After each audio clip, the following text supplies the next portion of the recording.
Why didn't they take some advanced classes? Well, I didn't sign up for the advanced class. Like, I didn't sign up at all. Like, I was going to take the normal lit and comp class and everything, and I wasn't going to take the AP class either. But my teacher recommended me. Like, she sent a letter home, and she's like, well, I recommend her, to be in the advanced class. And so they called my mom up, and my mom's like, well, yeah, let's do it, I was thinking about it. Yeah, it was more like the thought, but it was kind of intimidating, the whole advanced word in it. So it's just like, I just didn't know, like, if I really wanted to do that. But yeah, when the teachers told me, they were like, it's going to be a good experience, I wasn't going to take AP, and one of my teachers did recommend it to me, so I'm like, well, let's give it a shot. And yeah, and I encouraged myself. So for me, it was actually kind of the opposite. Like, I wanted to do all, like how I said before, I tried to take every opportunity. When I was in middle school, and once, like, you get the big sheet and you have this whole list of, oh, I can do this, I can do that. And then, like, you have to get the teachers, like, you have the teacher sign all that stuff. And I had, like, teachers saying, like, that might be a bit too hard for you, or, like, I don't think you should do that, and all that stuff. And even though they said no, not to do it, I still did it. I'm more of, like, just do it for myself thing. Nah. I was okay. I never really had that many Latino students, like, around me, because I've always been, like, placed in advanced classes. But a lot of my Latino friends are smart, and they have the ability to take advanced classes, but they just don't. Yeah, they just don't push themselves. The initiative step, take it one. Like, most of my friends just don't feel, like, adequate enough. Like, they don't feel good enough to be in an advanced class, because it's, like, a totally different setting. Are they right? Well, not really. Like, most of them, I know that they could do a good job if they really, really push themselves. But most of them just don't care. Like, they just don't care about school in general. Like, because, like, for me, I've always been, like, trying to push myself more. It was more of an inside thing. Like, for me, it was just, I'm going to do better for myself. And for them, it's just, they just don't care. Like, I've tried. Like, I would talk to this kid and, like, I made him do his homework, like, every day. So, he did good. But it was more like me pushing him instead of him pushing himself. Like, when I do have bad experience, it's just teachers would just look at you and they kind of already expect less from you.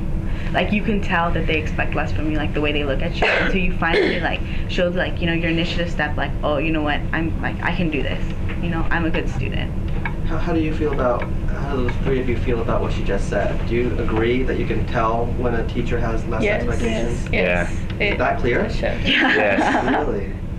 It makes you feel really, like, down on yourself, like, oh, what makes me any different from them, and it makes you try harder. Yeah. The way I think is, like, teachers that push students that's how you can tell if the teacher's pushing you. You can tell, like, the teacher knows you have giving you high expectations. But, like, if they don't push you, you can kind of tell. Like, they know you're not gonna do it, so they just don't bother. Yeah. Well, there's, like, teachers, like, this is what I always think. I learned this from my music teacher. I don't know, you remember Mr. Coates? Okay, so he always pushed, at first, he pushed everyone in band. He pushes, like, it doesn't matter who, he pushes everyone. Until, like the middle of the year, it's like, if people who don't want to do it, he just stops pushing them, because there's no point of pushing them if they don't want to do it. How long have you lived in Oregon? I was born. Since I was 3. All my life. All your life, okay. And for you, growing up as a Latino child, what are some memories you have that relate to you being Latino? Either good or bad memories. Can you relate anything that comes to mind? School-wise? Yes, school-wise.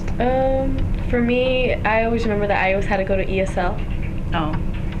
And, like, the rest of the people were like, oh, where are you going? I'm like, well, I have to go to ESL class. And I just felt kind of, like, left out because I had to go, like, to the special class and stuff.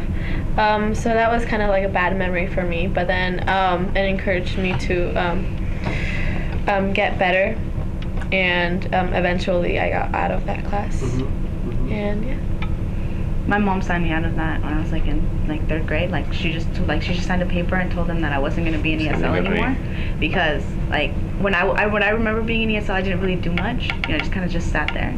So they just took me out and everything. And in middle school, I have to admit, I wasn't really, because that's the time that's when I was, like, fooling around, not doing homework, not doing anything, just thinking school was stupid. But now it's, like, completely different.